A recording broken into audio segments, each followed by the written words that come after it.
And it's going to be the 2000s team off the tip. Do you have a different position in terms of what you play, or do you usually kind of model your...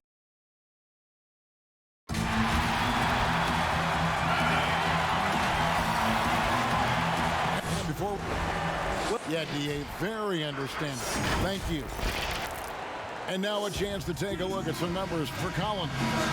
He stepped up his game on the glass big time this month. His numbers are outstanding, but even if the numbers weren't there, his activity in the paint has been incredible. His hard work is paying off, and they want more of the same from that young man. Let's take a look at our starters for Portland. We've got Bismack Biyombo. Al Farouk Amino is out there with Jimmy Butler. Then there's C.J. McCollum. And it's Graham in at the point. And for Detroit, Kennard is out there with Spencer Dinwiddie. And it's Rudy Gobert. Then it's Evan Fournier. And it's Collins in at the 4 spot. And count it, the shot is good. He'll go to the free throw line. And Gobert demonstrating once again why he's one of the best rebounders in the game. Just using his size to swallow up all the boards. Gobert, no good on that free throw. And the 7-foot Frenchman, Rudy Gobert, former Defensive Player of the Year. They call him the Stifle Tower. He's the anchor, the foundation of this team. He changes the complexion of the game when he occupies the paint. And so Graham will bring it up for the Portland Trail Blazers. Here's McCollum. Collins with some nice D. The Pistons have gone just 1 of 4 to get this game started. We played just over a minute here in the first. Passes it to Gobert. Dinwiddie outside. Just 3 to shoot. He gets it in there. And Portland has possession. 4-point game. They're moving on after the tough loss they took at the hands of Miami. And defensively in that one, they needed to come up with big stops to quiet that crowd, and that's obviously easier said than done. Yes, the other team is feeding off that enthusiasm. You have to try and match that energy. Meeting right at the rim, he typically converts in those situations. Not this time. The first quarter of action, 2 minutes in. And Gobert kicks to Fournier. Just 5 to shoot. From deep. The shot, no good. Not quite enough defense. That time around, just lucky he was off. Well, the brand new Little Caesars Arena here in Detroit. How are you feeling it, Smitty? GA, it's a great state-of-the-art facility. Glad the new location is in downtown Detroit. Hopefully, an iconic venue for an iconic team. And once he got to the 10, I think he was surprised to find himself that wide open. Wow, that's a defensive breakdown. Can't do that against good scores. Now, here's Butler. He had a 33-point outing in their last game against Miami. Here's Aminu. Collins grabs the miss. High percentage look for him. But bottom line, they're not all going to go down. Trailblazers trail by 4. Graham surveying the floor. Biyombo kicks to Graham. Inside. Here's Aminu. It doesn't go for him. Now the Pistons take it the other way. This, of course, the first opportunity to play Portland this season. Dinwiddie with the bucket. The defense decides to gamble off him, and he cashes in. And so Graham will bring it up for Portland. Pass to Butler.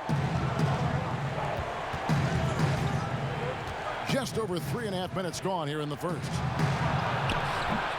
Rebound by the Pistons. That's not the type of opportunity he fails to convert very often. Here's Dinwiddie. C.J. McCollum with the rebound.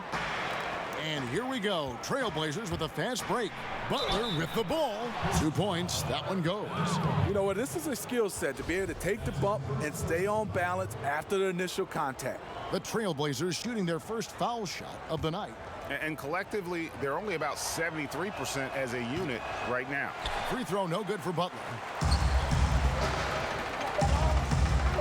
And here's Fournier. And that shot was up in time, but doesn't go in. He works his tail off, and the long arms of Jimmy Butler contested that shot. Marquee matchup tonight. Jimmy Butler says I'm one that if you're the best. That's the hard-working mentality Butler provides. A two-way threat, Greg, who wants to dominate the top players at his position. And Butler's really embraced being a leader. You can tell he lives for these types of matchups and games. And for those of you just tuning in, the second quarter of action is where we're at right now. And before we move on, what do you guys think about what we've seen so far from Detroit? Stingy on the defensive end in that first quarter. They were just getting up into people. Yeah, they were very physical and very aggressive. They've just been the better team so far. Here are the five Portland has to start the second quarter. Farouk Amino is out there with Bismack Biyombo. Then there's Jimmy Butler. Then there's McCollum, and it's Graham in at the point guard position. Now here's Dinwiddie. He has 7, and the pass to Fournier. Shot, high post, count it, good. Fournier's got his first basket. Steve, we're seeing teams around the league putting up a lot of three-point shots. I'm sure you would have enjoyed playing in this era so much with that green light shooting three. I would, Kevin. Getting a chance to shoot maybe 5 or 6 more three-point field goal attempts takes your numbers up. But I also think a lot of these teams are copycats. Everybody can't shoot the three. Work on your game and what's best for you. And gotta like what they've been doing down low in the post. Second quarter, we're a little over a minute and a half in, and that one is good. And as Rudy Gobert has been adding bulk, he's only getting better at finishing through contact. So timeout called here, the first for Portland. And you look back at that 2013 draft, just call it the year of the sleeper Euros. Giannis Antetokounmpo taken 15th, and this guy, Rudy Gobert, selected with the 27th pick. A moment now to check out who's leading in the All-Star voting. And a lot of fans and players interested to see how this thing all turns out. You look at Gobert, he's not too far away from a spot in the starting 5. A lot of votes have been coming his way. And even if he doesn't get the fan votes he needs to become a starter, you have to believe he'll be a part of the Eastern Conference All-Star team. And it seems like the anticipation just continues to build each year around this time of the season. Gonna be a fantastic weekend. And, you know, Greg, hindsight always being 2020. The Greek Freak and Gobert probably go first and second in that 2013 draft. Yeah, and Steven Adams probably top 4. The common thread, all of them play a hard-nosed style, not something that's always associated with foreign-born players, but they're erasing that perception. Count it. Dinwiddie's got the lead up to 10 now for Detroit. He has created some terrific opportunities for himself and really made the most of it. Pass to Graham. McCollum deciding where to go with it. Again, the miss by the Trailblazers. They keep calling his number, which is partly how they've dug this hole. And we've got an update here, so let's catch up with David Aldridge. Well, Kevin, over the last few years, there's been a lot of talk about seeding playoff teams 1 through 16, regardless of conference. Now, taking the top 16 teams is a tough sell, especially for owners whose teams are in the relatively weaker Eastern Conference. Taking 8 teams from each conference and then cross-seeding earlier than the finals is something that does seem possible down the road. The reward for fans might be a finals matchup with the 2 best teams in the league. Kevin? Interesting ideas. David, thank you. I'll tell you what, he's been off target all night, and his teammates have had to rally. Hey, dunks aren't always for the big fella. A serious power move from the point. Forget just landing in. He wanted to make a statement. Dinwiddie wide open. Controls the rebound and puts it back up and in. +8 in the rebound differential. One more reason why they're in control. 5 seconds separating the shot and game clocks. McCollum finds Butler. Shoots over Fournier. They get it again. Biyombo, the pass to Aminu. Off target with the free throw line, Jay. Dinwiddie outside. Collins dishes to Dinwiddie. Passes it to Kennard. And he bangs it home with one hand. Good find, and one of Gobert's advantages as a passer, he can. All right, David, thank you. We'll be back after halftime for the start of the third quarter. It's the 2K Sports Halftime Show. Greetings. It was a closely contested first quarter for Detroit. At the end of one, they were able to end up. That's all for now.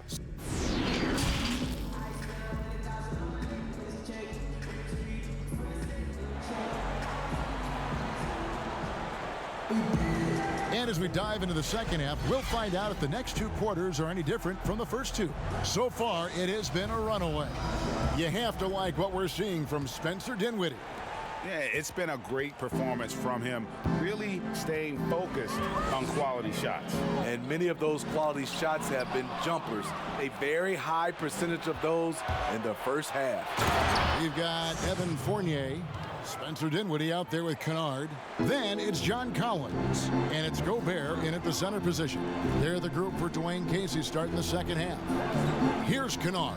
The Blazers getting the bucket, and the shot goes in from Rudy Gobert. Well, we've seen that movie a few times, haven't we? An easy bucket in the paint. You know, a big change last season for Luke Kennard happened when he stopped worrying about taking bad shots. He was asked to be more proactive on offense and start creating chances for himself instead of waiting for the ball to be swung to him. And Smitty, that aggressiveness from Kennard, that's what the team wants from him. He's a big part of their future. They need that from him. He may not be their number one or number two scorer, but he can be a very solid option off the bench or as a starter.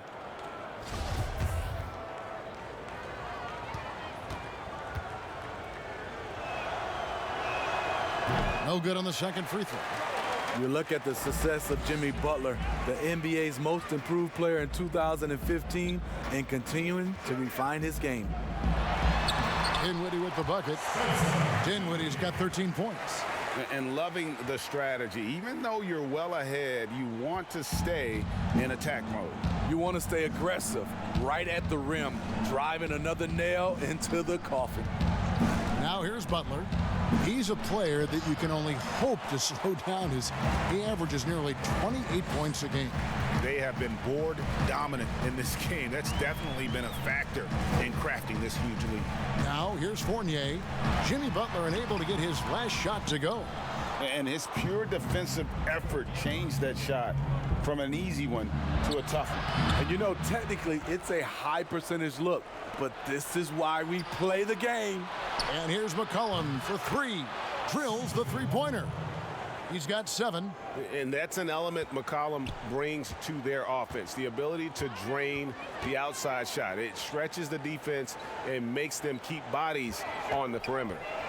Now here's Fournier, averaging around 27.5 points a game, one of the best in the league.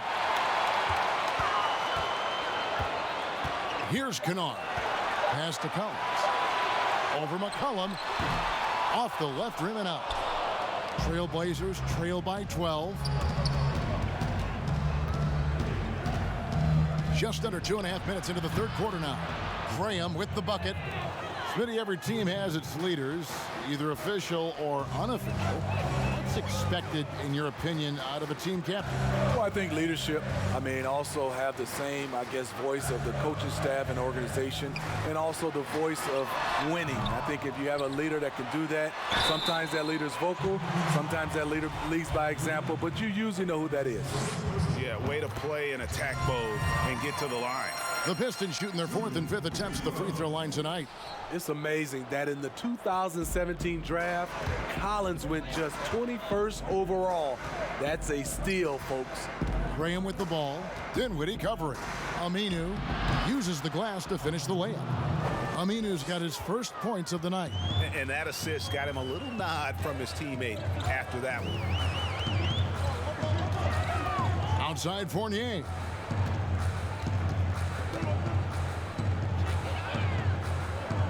Back to Dinwiddie.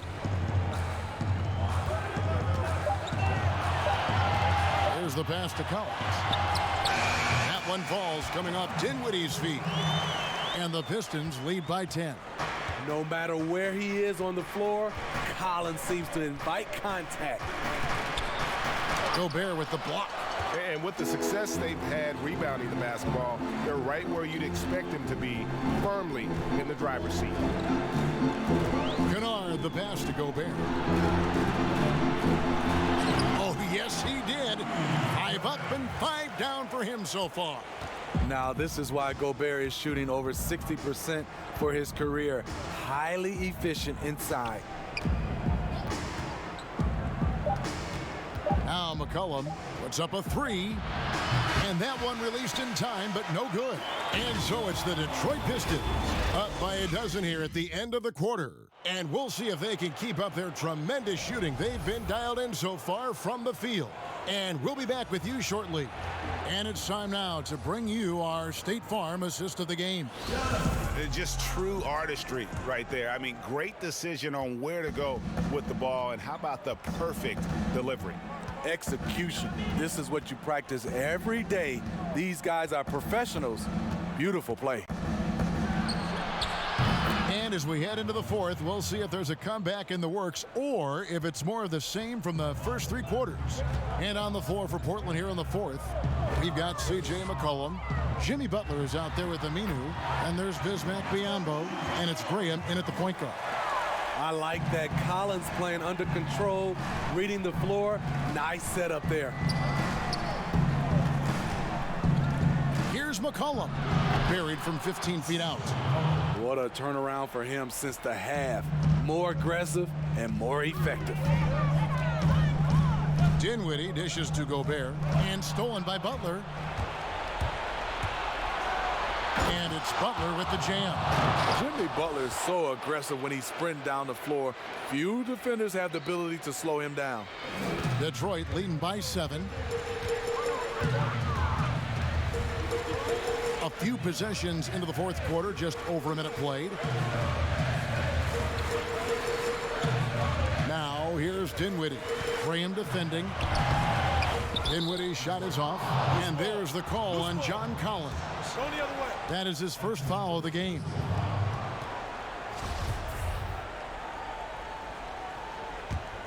Trailblazers trail by 7. Final quarter of play, about a minute and a half off the clock into it. McCollum with the ball.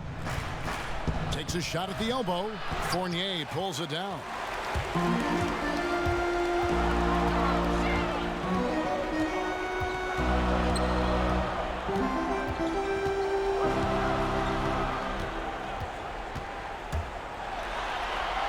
Makes it off the glass.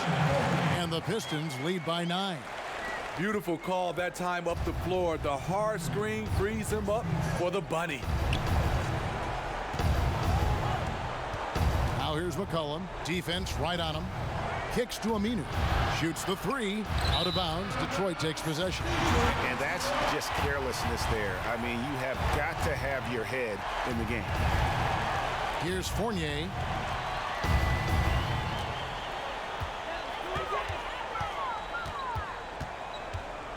Just under 2.5 minutes gone here in the final quarter. And he gets the bucket.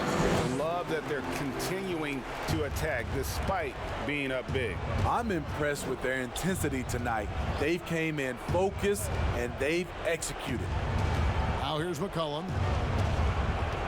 Trying to get open is Butler. McCollum no good. And so it's Dinwiddie with it. He'll bring it up for Detroit. The biggest lead of the game, 15 points.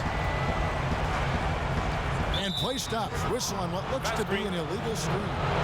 And guys, point of emphasis for the league is to really crack down on illegal screens. Yes, the last few years, the rules changes have tended to benefit the offenses. This evens things out a bit. Now here's McCollum. Three-pointer. Here's Biyombo. The shot from the low post is good. Salvage the possession. He's a terrific offensive rebounder. For Detroit, they've gone 3 of 4 in field goal attempts since getting things started here in the fourth. Now here's Fournier. 41 seconds left in the fourth quarter. 6 on the shot clock. Collins trying to break free. Here's Gobert. 6 for 6. He's yet to miss from the field. Impressive job by the players, coaches, and don't discount the impact of these fans. They gave the team tremendous energy tonight. The fans were fantastic. It was a true home court advantage. He's off on the first. He's able to hit the second one, and that brings them to within 10. There's 25 seconds left in the fourth, and they can just dribble the ball until the buzzer. Yeah, they got to be happy with the outcome. Pass to McCaw. Back to Harris. Passes to Trent. Lets it go with a 3. That shot off. And so Detroit takes this one by a big margin. Some good competition, but the hometown. All right, David, great job. Thanks so much. Thank you for joining us.